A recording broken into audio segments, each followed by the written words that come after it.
Hey chicos, aquí Luigi de Maestría Sexual y el vídeo de hoy se viene cargadito porque vamos a hablar sobre cómo evitar las enfermedades de transmisión sexual, independientemente de tu comportamiento, conducta sexual. Esto quiere decir, independientemente pues, de si te gusta tomar el riesgo y tener un contacto más directo en tus relaciones sexuales y no emplear ningún tipo de barrera, o bien si eres una persona que de vez en cuando le gusta sopesar el riesgo y está dispuesto a asumir algunos riesgos en ocasiones puntuales, o bien eres una persona que no quiere tomar ningún riesgo y siempre pues tiene una actitud responsable en este área. Independientemente de tu estrategia y o conducta, vas a encontrar valor en este vídeo, ¿vale? Porque también vamos a hablar sobre la ignorancia que existe alrededor de este tema, ¿vale? Que para mí hay muchísima ignorancia alrededor de este tema. Ahora, la manera para evitar las enfermedades de transmisión sexual es muy simple y consiste en emplear un preservativo. Punto final, ¿vale? Esa es la mejor manera para evitar las enfermedades de transmisión sexual. Sin embargo, para las personas que quieran de vez en cuando o quieran un contacto directo con la persona con la que están teniendo relaciones y no quieran emplear ningún tipo de barrera, pues hay algunas cosas que podéis hacer. Vamos a hablar de ellas en este vídeo y también vamos a hablar sobre cómo asumir vosotros, únicamente vosotros, el riesgo. Esto quiere decir que si en un momento puntual queréis tener relaciones con una persona sin ningún tipo de protección, genial, hacedlo, pero asumid vosotros el riesgo. No pongáis en peligro la salud de la otra persona. Esto quiere decir que tan pronto, pues, tan pronto tengáis oportunidad, pues os hacéis un test antes de saltar a la otra persona, ¿vale? O sea, yo en ese sentido está bien si vosotros queréis asumir el riesgo, pero no pongáis en juego la salud de otras personas. Eso es un karma muy negativo. Y si vas a tener relaciones sin protección con una persona, genial, pero debes de saber cuál es tu estado de salud. Si estás limpio, adelante, asume tú el riesgo. Pero luego, antes de saltar a la siguiente persona y asumir nuevamente el riesgo, ¿vale? Hazte un test. Hazte un test para confirmar tu estado de salud y una vez que estás limpio, pues saltas a la otra persona y de nuevo asumes tú el riesgo, ¿vale? No pongas en peligro la salud de la otra persona. Asume tú el riesgo sobre tu salud, ¿vale? Porque si no, de lo contrario, eso es karma muy sucio, muy negativo, el saltar de una persona a otra sin confirmar tu estado de salud y simplemente hacerlo porque no observas ningún síntoma que pues te haga sospechar que hayas podido contraer una ETS, ¿no? Entonces, bueno, vamos a hablar de todas las ETS que hay, de las ETS principales, ¿vale? Si hay alguna que se me escapa, muy posiblemente es una ETS secundaria que algunos tratamientos para las ETS de las que voy a hablar ya las resuelven automáticamente. Vamos a hablar de las ETS virales, ¿vale? De lo que son enfermedades de transmisión virales ocasionadas por un virus. Por una parte tenemos el HIV, el temido HIV, que es el virus que causa la inmunodeficiencia humana. Ahora, sin ánimo de entrar en polémica ni nada, tenemos que reconocer que aquí hay algunas cosas que no terminan de cuajar del todo, ¿vale? Tenemos a una corriente disidente que no está conformada por 4 conspiranoicos en Internet. No, está conformada por médicos y científicos que incluso muchos de ellos han ganado el premio Nobel, ¿vale? Y esta corriente disidente sostiene de que no hay un virus que esté causando la inmunodeficiencia humana, ¿vale? La inmunodeficiencia humana puede ocasionarse incluso, por ejemplo, en África por la tuberculosis o por la malaria o por la falta de nutrientes. Eso puede causar inmunodeficiencia humana, ¿vale? Y por otra parte, en Occidente hemos observado estilos de vida degenerativos que llevan a la condición de inmunodeficiencia humana. Entonces, la corriente disidente básicamente cuestiona la idea de que haya un virus que cause la inmunodeficiencia humana, ¿vale? De hecho, el doctor Wilner, por ejemplo, hace ya muchos años convocó una rueda de prensa, apareció en la televisión de Lanzarote y lo que hizo fue inyectarse la sangre de un paciente que era HIV positivo, ¿vale? Y lo hizo en vivo, enfrente de la televisión. Y más tarde dio negativo al HIV. Y esto era para un poco revelar y mostrar su convicción de que no hay algo como no hay un virus que esté causando inmunodeficiencia humana, ¿vale? Independientemente de si esta corriente esté en lo cierto o no, las cifras, la corriente oficial y de la comunidad médica oficial sostiene que el riesgo de transmisión por el HIV, la cifra oficial, es de un 0,04% por exposición, por acto sexual. Siempre que estemos hablando de sexo vaginal insertivo, es decir, si tú eres un hombre heterosexual, pues ese es tu riesgo por exposición, 0,04%. Ahora, en mi opinión, ese es el mismo riesgo que tienes cuando vas a coger el coche y vas en plena autopista, ¿vale? Esa es la realidad, ¿vale? Siempre que vas a coger el coche en plena autopista, pues tienes un 0,04% de posibilidades de acabar muerto, ¿vale? Entonces, esa es la cifra oficial, ¿vale?, de la comunidad médica. Ese es el riesgo que tienes por acto sexual, ¿no?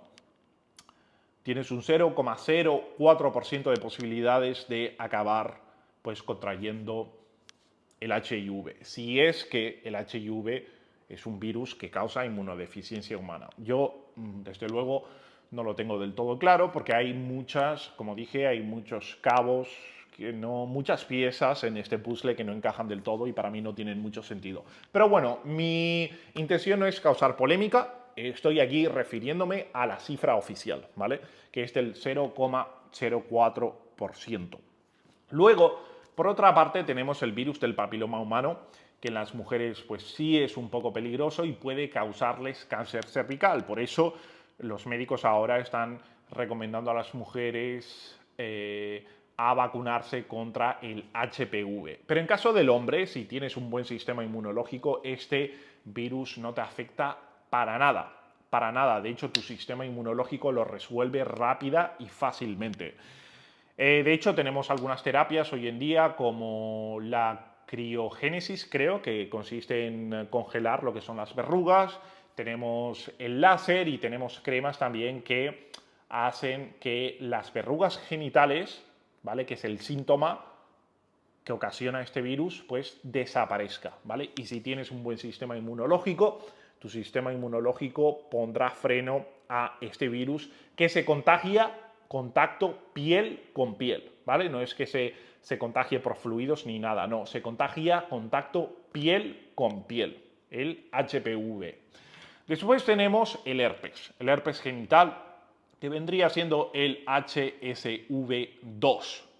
Ahora, a pesar de que este virus se pueda contagiar incluso aunque la persona no presente síntomas, es muy poco probable, muy poco probable, ¿vale? Tenemos que tener presente que está el virus del herpes labial, que es el HSV1, ¿vale? La única diferencia entre el herpes labial y el herpes genital, es decir, la única diferencia entre el HSV1 y el HSV2 es la localización. HSV1, boca, HSV2, herpes genital, en la zona genital, ¿vale? Ahora, la mayoría, hay muchas personas que tienen el herpes labial y tú las habrás visto por la calle, que tienen pues una llaga, una tal. Ahora, si tu pareja, por ejemplo, te dijera que tiene herpes labial y tú, por ejemplo, no ves que tiene ningún síntoma, yo te pregunto, ¿tú te abstendrías de besarla? No, no tiene sentido, a pesar de que el virus se pueda contagiar, aunque esa persona no presente síntomas visibles. Si esa persona no tiene llagas en la boca, en teoría, tú puedes aún así acabar contagiado por el herpes labial. Entonces, mi pregunta es, ¿tú besarías a esa persona, a tu pareja? Pues, por supuesto, porque la posibilidad de transmisión es muy baja siempre que no haya síntomas visibles.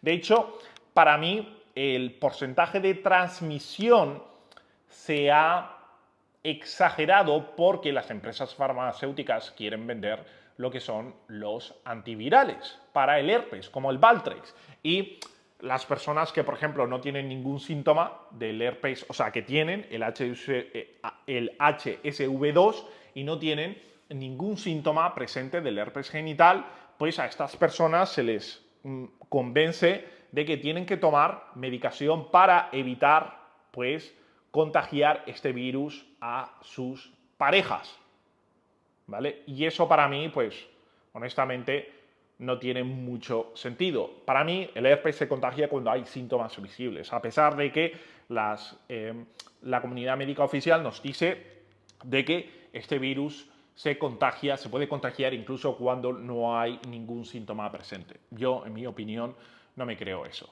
¿vale? No me creo eso.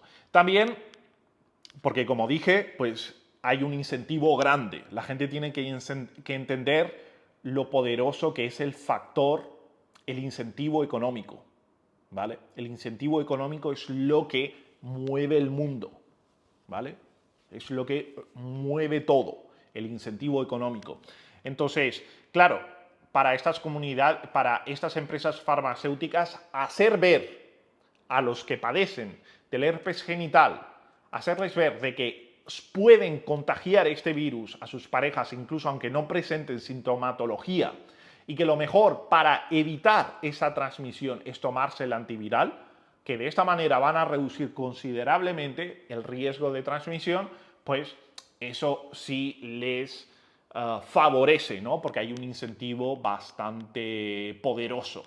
Hay bastante poderoso.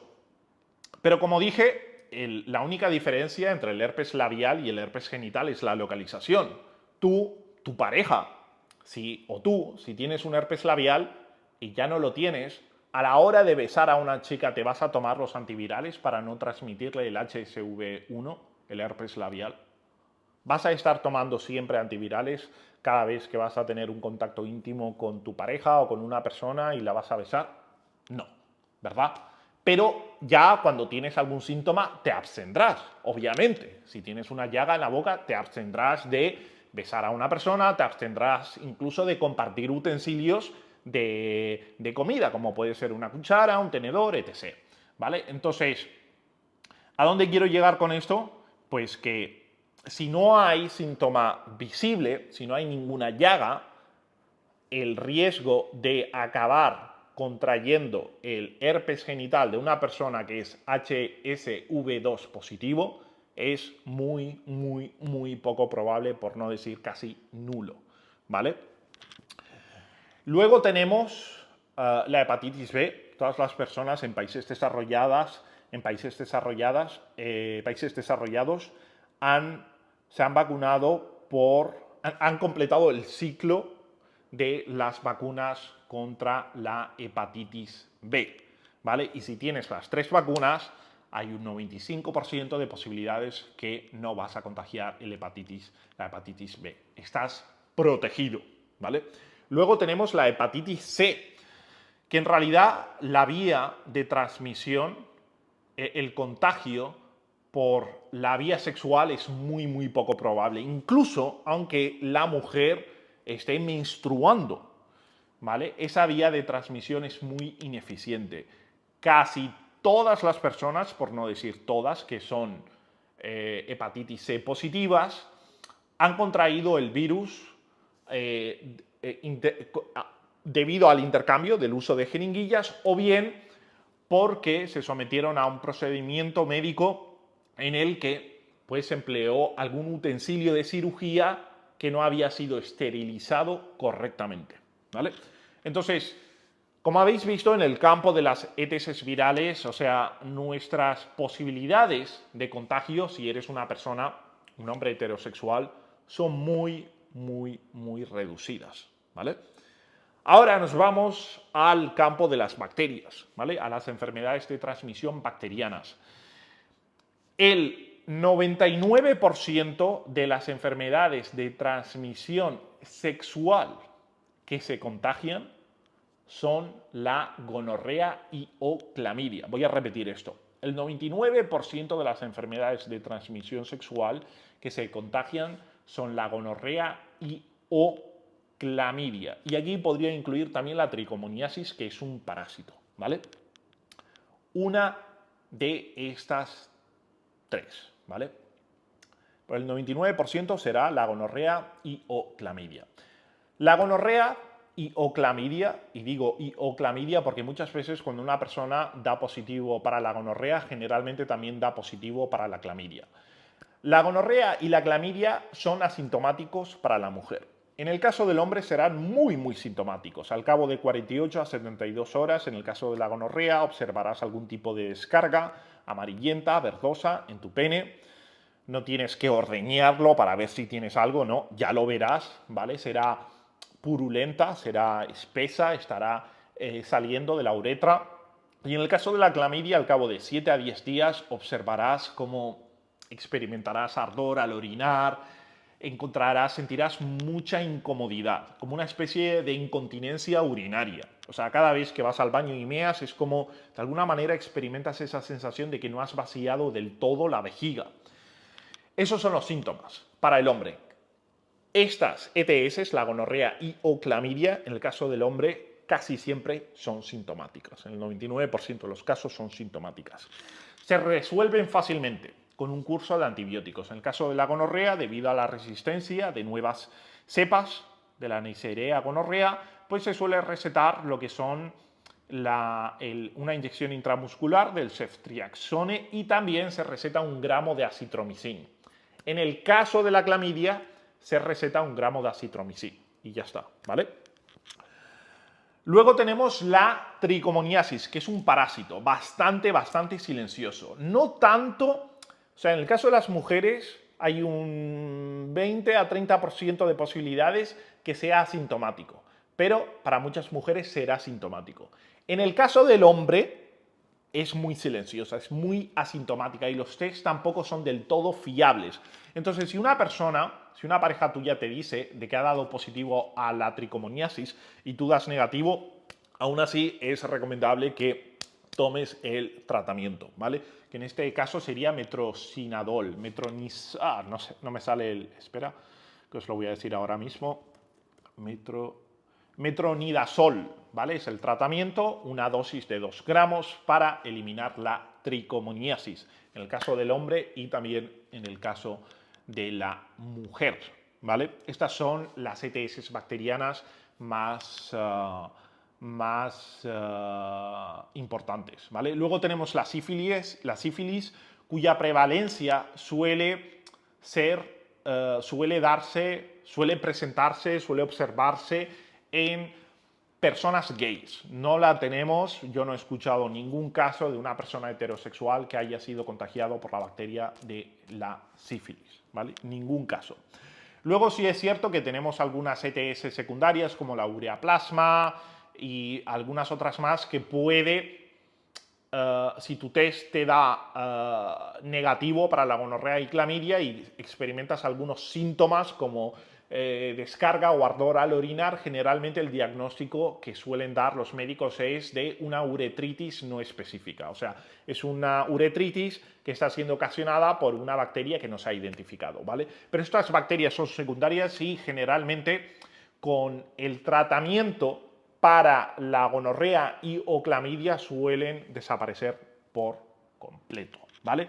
Pero como dije, el 99% de las ETS suelen ser la gonorrea y o clamidia. Digo de nuevo y o clamidia porque suelen coexistir la gonorrea y la clamidia, ¿vale? Suelen coexistir.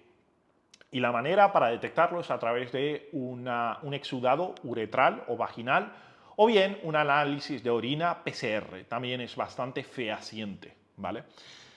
Ahora, vamos a hablar de algunas cosas Bueno, vamos a hablar primero de cómo evitar las ETS si vais a tener relaciones sin protección, ¿vale? Luego tocaré algunos puntos también que son muy importantes porque observo de que hay mucha ignorancia alrededor de este tema. Pero esta es la información fundamental y a partir de aquí os voy a comentar algunos puntos importantes. ¿Cómo evitar las ETS? Bueno, en el área de las virales, yo recomiendo, pues, siempre que uno vaya a tener relaciones, aplicarse un poco de aceite de coco. El aceite de coco es un lubricante genial y actúa como barrera frente al herpes y al HPV, frente al virus que ocasiona las verrugas genitales que se contagian no por intercambio de fluidos, sino contacto piel con piel. Entonces, cuidado también, o sea, no estáis del todo exentos del riesgo a pesar de que empleéis un preservativo.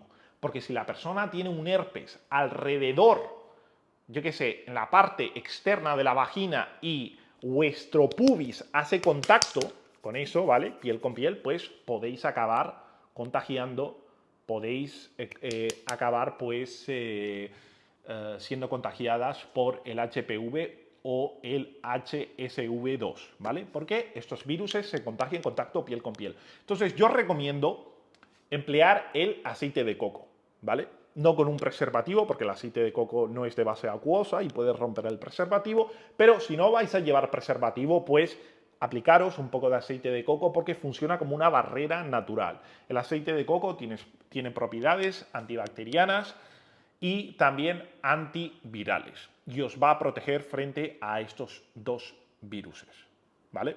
Luego tenemos las ETS bacterianas. Yo os recomiendo un test muy simple y casi infalible. Y esto es un consejo de perro viejo, es saborear la vagina. Sí, aunque no os guste el cunilingus, pasadle la lengua por la vagina y introducir la lengua dentro de la vagina. Y catad el sabor. El sabor debe de ser neutro o dulce. Si es más salado de lo que debería de ser, si el sabor es de pescado muerto o tiene un sabor desagradable, yo no entro ahí sin protección, ¿vale? No entro ahí sin protección. Sí es cierto de que eso no es indicativo de una ETS como la gonorrea y o clamidia o la tricomoniasis. Sí es cierto, porque las mujeres tienen una flora vaginal pues casi sagrada y desde el momento que realizan pues tienen un mal hábito como por ejemplo consumir más azúcar de lo que deben, esa flora puede acabar mermada y pueden desarrollar síntomas, pueden acabar padeciendo de vaginosis o pueden acabar sufriendo de candidiasis, ¿vale? Y eso puede ocasionar pues olores desagradables, un sabor desagradable o puede hacer que la vagina sepa más salado de lo que debería, ¿no? Así que, como dije, no es indicativo de que la mujer tenga una ETS. Sin embargo, si una mujer tiene la gonorrea y o clamidia o una tricomoniasis, sí o sí, el coño tendrá un sabor malo, desagradable, a pescado muerto o más salado de lo que debería de ser, ¿vale? Entonces, esa es una buena manera para saber si merece la pena. Y además, tened presente que a la hora de hacer un cunilingus, tú puedes inspeccionar la vagina. Puedes inspeccionar la vagina para ver si hay alguna verruga, puedes saborearle el coño, puedes ver si hay alguna llaga o algo y de esta manera protegerte frente al HPV, HSV2, ¿vale? Porque no hay ninguna sintomatología y además te aplicas aceite de coco para protegerte aún más, ¿vale? Porque estos virus se contagian piel con piel y luego además al saborear la vagina, si es un sabor neutro a dulce, ya os digo yo, esto es consejo de perro viejo, es muy poco probable que tenga una gonorrea y o clamidia o una tricomoniasis, ¿vale? Luego también en el caso de la sífilis suele haber una sintomatología presente, ¿vale? Es muy evidente la sífilis, ¿vale? Las personas verán una gran llaga, ese es el primer síntoma, sífilis primaria, Y las personas generalmente pues empezarán a experimentar también pues fiebre alta, ¿no? Es una ETS muy visible, muy sintomática y es casi inexistente en personas heterosexuales, ¿vale? Es una ETS que es sobre todo que prevalece pues en personas gays, en hombres gays. Además, a esto hay otra manera para evitar lo que es las ETS de la gonorrea y o clamidia y también la sífilis, también, ¿vale? Y es tomar una profilaxis, un tratamiento profiláctico que consiste en la doxiciclina, una dosis de 200 miligramos, 1 a 2 horas después de vuestra exposición sexual. Eso os brinda aproximadamente un 95% de protección frente a la clamidia y entre un 30 a un 40% de protección frente a la gonorrea, porque hay algunas cepas que son más sensibles. Entonces, no estáis haciendo todo el curso completo de antibióticos, es una dosis baja. La doxiciclina se puede decir que es un antibiótico sin prácticamente ningún efecto secundario, el más sano o el menos nocivo entre toda la familia de antibióticos. Es un antibiótico por el que el ser humano pues recibe bastante bien. De hecho, es un tratamiento que muchas veces se receta para el acné, ¿vale? En adolescentes. Antes de pasarles al Roacutan, los dermatólogos, lo que es el retinol, los dermatólogos también suelen recetar la doxiciclina como primera línea de tratamiento, ¿no? Este antibiótico cada día, pues una pastilla de 100 miligramos. Y aquí estaríamos hablando como tratamiento profiláctico contra la gonorrea y o clamidia, una dosis de 200 miligramos. Con estos 3 tips, y aquí añadiría otro más, mear justo después de tener relaciones, para limpiar la uretra de cualquier bacteria o de cualquier virus. Virus, aquí estaríamos hablando, por supuesto, del HIV, ¿vale? El HIV, si es que existe, el HIV, no lo sé, del HIV y también cualquier otro más, ¿vale? Entonces, mear es muy positivo justo después de tener relaciones. Yo siempre, después de tener relaciones, voy al baño y meo, sí o sí. ¿Vale? Intento mear. Me siento en el bate y no me levanto hasta que limpie mi tracto urinario meando. ¿Vale? Entonces, con estos 4 pasos, con estas 4 cosas, en realidad os estáis protegiendo bastante si decidís tener relaciones sin el preservativo. Aceite de coco para el HPV y el HSV2, saborear el coño, ¿vale? Y a través de un cunilingus también podéis inspeccionar la vagina para ver si hay alguna llaga o hay algo raro o hay alguna verruga, ¿vale? Luego también la profilaxis de la doxiciclina, una dosis de 200 miligramos 1 a 2 horas después de tener relaciones y mear justo después de tener relaciones, ¿vale? Son 4 cosas. Esas 4 cosas os van a proteger mucho, ¿vale? Ahora, ¿qué más? ¿Qué más? Vamos a hablar de algunas cosas importantes. Hay hombres y mujeres responsables, me parece eso muy bien, que antes de tomar el paso de tener relaciones sin protección le piden a su pareja un test sanguíneo, un test para ver si están limpias.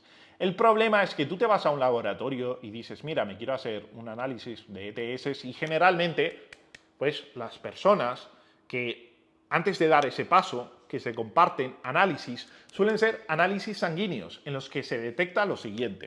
Se detecta el HIV, la sífilis, la hepatitis B y posiblemente la hepatitis C. Punto. Y también la sífilis, que es una bacteria, ¿vale? HIV, sífilis, hepatitis B, hepatitis C. Y ya está. Y ya tú le das ese análisis y la mayoría de las personas dicen, ah, vale, bien, estás limpia. ¿Qué ocurre? Que estas ETS en personas heterosexuales es casi imposible que las vayan a tener. Casi imposible. Como dije, el 99% de las ETS que se contagian en personas heterosexuales e incluso podría decir en las personas gays suele ser gonorrea y o clamidia o tricomoniasis. Suelen ser una de estas 3, ¿vale? Entonces, lo que le tienes que pedir a tu pareja, el análisis sanguíneo está muy bien, amigo mío, pero lo que le tienes que pedir a tu pareja es un análisis de orina, ¿vale? Porque, como dije, en el caso de la mujer, la gonorrea y clamidia suelen ser asintomáticos. Y el 50% de las mujeres también son asintomáticas para la tricomoniasis, ¿vale? Entonces, eso es lo que le tienes que pedir a tu pareja. El análisis sanguíneo está muy bien, sí, pero no te dice nada porque, como dije, el 99% de las ETS, yo voy a insistir en esto una y otra vez, suele ser ocasionada por la gonorrea y o clamidia o la tricomoniasis, ¿vale? Entonces pídele un test de orina a tu pareja y además pídele un test por anticuerpos del HSV2, ¿vale? Eso es muy, muy importante porque hay personas que tienen el herpes y por el tabú que lleva esta ETS se lo callan, no dicen absolutamente nada. Si tienen un buen sistema inmunológico, muy poco probable que vayan a tener brotes o que vayan a tener sintomatología, o es posible también que sean portadores del HSV2 y no lo sepan. No lo sepan. Entonces, siempre es muy importante, pídele a tu pareja también que en el análisis sanguíneo se incluya el HSV2, ¿vale? El virus del herpes genital, ¿vale? De todas maneras, también, y esto es a vuestro favor, el 80% de la población tiene anticuerpos a la HSV1, lo que es el herpes labial. Esto significa que en algún momento han sido expuestas al virus. El HSV1, a pesar de que sea distinto al HSV2, los anticuerpos del HSV1 también brindan algo de protección al HSV2, ¿vale? Esto lo digo a vuestro favor, para que entendáis que en realidad el tema de las ETS se ha sobreexagerado un poco, ¿vale? Y aquí entraré ahora, después de esto, entraré en este tema de cómo se han sobreexagerado. Entonces, pídele a tu pareja, si antes de tomar el paso de tener relaciones sin protección, quieres... la única manera en la que tomarías ese paso es viendo un test, ¿vale? Pídele a tu pareja que se incluya ahí en el test de las ETS, ¿vale? En el test sanguíneo, que se incluya el HSV2 y pídele, por supuesto, un test de orina. Muy, muy importante, ¿vale? Porque como dije, el 99% de las ETS son la gonorrea, suelen ser la gonorrea y o clamidia y la tricomoniasis, ¿vale? Ahora, como ya habéis podido empezar a deducir, las ETS se han sobreexagerado muchísimo, ¿vale? Porque si en la mayoría de los casos vas a pillar una gonorrea y o clamidia y estas se suelen tratar fácilmente con un antibiótico, entonces, como entenderás, se han sobreexagerado. Ese es el riesgo al que te enfrentas. Y si luego además tomas riesgos sopesados, es decir, por ejemplo, si eres un hombre heterosexual e intentas, practicas un poco de cunilingus, le introduces la lengua, catas un poco lo que son los fluidos vaginales y es un sabor neutro y o dulce, y además te aplicas aceite de coco, meas después de orinar y ante la duda te tomas, yo qué sé, si hay una duda, pues te tomas el tratamiento de la doxiciclina como profiláctico, entonces tus riesgos de acabar contagiado por una ETS son casi nulos. Y si acabas contagiado por una ETS, lo más probable es que sea la gonorrea y o clamidia, y en ese caso se suele tratar fácilmente con un ciclo de antibióticos, ¿vale? Y se completa el tratamiento en un día, desde el primer día, aunque luego te tienes que esperar 7 días a tener nuevamente relaciones, ¿vale? Entonces, como veis, el tema de las ETS se ha sobreexagerado un poco, ¿vale? Pero aún así, aquí voy a hablar de otra cosa importante, ¿vale? Porque luego están los pichabravas que piensan, que saben esta información y piensan lo siguiente. Yo como mucho voy a pillar una gonorrea, una clamidia y ya está. Me tomo mis antibióticos y punto final. Eso es lo peor que me puede pasar. Antibióticos y se acabó. Y capítulo nuevo. ¿Vale? Estas ETS, como el doctor Wilner sostenía, ¿vale? Que pertenecía a la corriente disidente del HIV, el doctor Wilner sostenía que el SIDA, la condición de inmunodeficiencia humana, y por lo tanto acababas dando positivo al HIV, era cuando llevabas un estilo degenerativo. ¿Qué es este estilo degenerativo? Consumir drogas, tomar poppers y estar expuesto continuamente a estas ETS, gonorrea y o clamidia. Porque esto es como meterle un bazucazo a tu sistema inmunológico cada vez que pillas una, ¿vale? Cada vez que pillas una ETS como la clamidia y la gonorrea es como meterle un súper bazucazo a tu sistema inmunológico. Eso no es positivo, ¿vale? Hay personas, de hecho, en el caso de, por ejemplo, hay actores porno, como Nacho Vidal, que a lo largo de su carrera han acabado contagiadas con... han sido contagiadas unas 50 veces de gonorrea y o clamidia. Y eso, en el caso de Nacho Vidal, ha desencadenado en una artritis reactiva, que es una condición muy, muy chunga. Muy, muy chunga. Y eso ha sido ocasionada por las constantes gonorreas y o clamidias, que según el doctor Wilner, eso es, constantes infecciones, es lo que lleva a la condición de inmunodeficiencia humana. Entonces, por favor, que no se infravalore estas ETS, que no se infravalore con esta idea de que no pasa nada, yo me tomo un antibiótico, un caramelito y se acabó. No, estas ETS son serias, ¿vale? Estás metiendo un vasocaso a tu sistema inmunológico. Pillarlas a lo largo de tu vida 1 o 2 veces no pasa nada. Yo diría que el 99% de las personas que son activas sexualmente alguna vez han pillado estas ETS. Y no pasa nada, 1 o 2 veces a lo largo de tu vida. Otra cosa es pillarla 10, 20 veces, 30 veces o 50 veces. No, señores, eso va a ser mella en nuestro sistema inmunológico y no es positivo. Y estas bacterias, señores, hacen pupu, cagan como nosotros. Y esta cagada, este pupu, se queda en nuestro organismo, ¿vale? En forma de toxinas. Entonces matamos las bacterias, pero estas toxinas, esta mierda, las bacterias cagan, amigo mío, pues esta mierda que cagan son toxinas que se quedan en nuestro cuerpo y hacen mella a nuestro sistema inmunológico, ¿vale? Entonces, que no se infravaloren, ¿vale? Que no se infravaloren estas ETS a pesar de que son fácilmente curables desde el primer día con un ciclo de antibióticos, ¿vale? Entonces, bueno, espero que este vídeo os haya sido de utilidad. Quería grabarlo un poco porque cumple varios objetivos, ¿vale? Cumple, por ejemplo, os enseño cómo evitarlas si es que vais a tomar ese riesgo. Os enseño también, os revelo cómo se han sobreexagerado, pero también para las personas que sepan que se han sobreexagerado, también les doy como un pequeño toque y les digo, hey, estas ETS que podéis estar pillando o que habéis pillado habéis pillado en varias ocasiones, no es algo trivial, es algo que os lo debéis de tomar en serio, no es algo positivo para vuestra salud, ¿vale? Entonces, eso es todo, espero que este vídeo os haya sido de utilidad. Recordad, siempre sed responsables en esto y si vais a tomar el riesgo, tomad el riesgo para vosotros, ¿vale? No tomáis el riesgo para la otra persona, ¿vale? Porque hay muchos pichabravas que van follándose a una y luego se follan a otra y como no presento ninguna sintomatología, pues no pasa nada, eso significa que estoy limpio. No, si vas a tomar el riesgo con una persona, lo tomas sabiendo de que tú estás limpio y tú estás poniendo en juego tu salud, no el de la otra persona.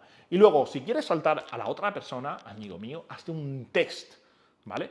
Y una vez que confirmes que estás limpio, pues saltas a la otra persona y asumes tú, únicamente tú, el riesgo. No pongas en juego la salud de otros porque eso es karma muy, muy sucio. Muy, muy sucio. ¿Vale? Entonces, bueno, espero que este vídeo os haya sido de utilidad y sin más, os mando un fortísimo abrazo.